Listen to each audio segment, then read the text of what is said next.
Baylor had everyone at hello last night, huh? What didn't it remind you of the Super Bowl a little bit? You know, we talked about the offense of Gonzaga, kind of like we talked about the Chiefs, and you know how explosive they were, and beautiful offensive team to watch, and just like the Chiefs, Gonzaga got bullied by Baylor the way the Buccaneers bullied Kansas City. I mean, it was very similar. And look, I think Gonzaga is better than they played, but Baylor was just so strong in every facet of the game. Their defense was great. They forced Gonzaga further out on the floor and made everything extraordinarily difficult. And look, you can cut all you want. If you can't see the cutters, it doesn't matter. And they couldn't see anybody and couldn't hang on to the ball. They had the ball just taken from them and got pounded on the glass. It was just a fabulous performance by Baylor.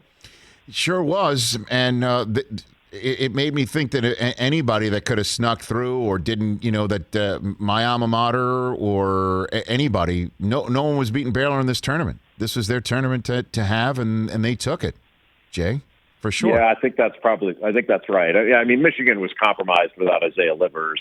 Look, I don't believe that Baylor was unbeatable.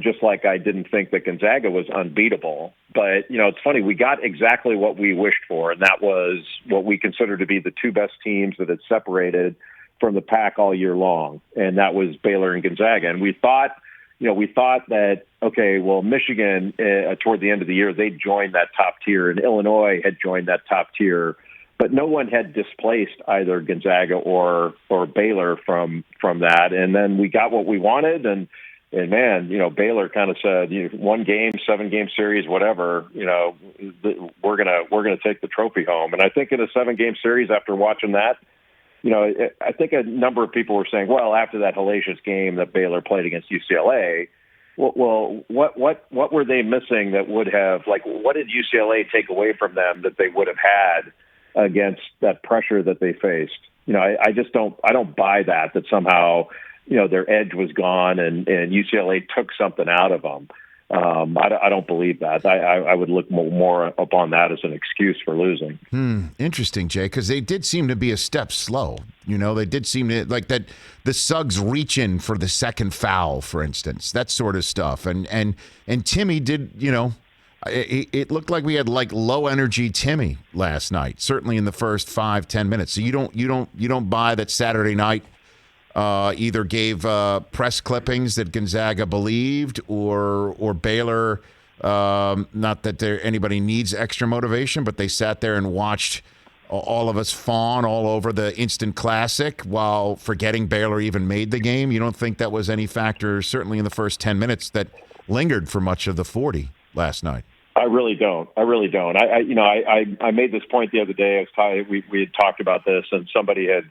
I hark back to when I was a player and we lost in the championship game. And afterwards, everybody said, well, we played a really difficult semifinal game. It was 1 versus 2, and it came down to the wire. And Louisville, had a cakewalk against LSU or something like that. And I was going, you know what? We've won a bunch of games when we were tired. When we played, at the ACC tournament, we played 3 days straight against top 10 competition. And nobody ever said we were tired when we won. They only say that when you lose.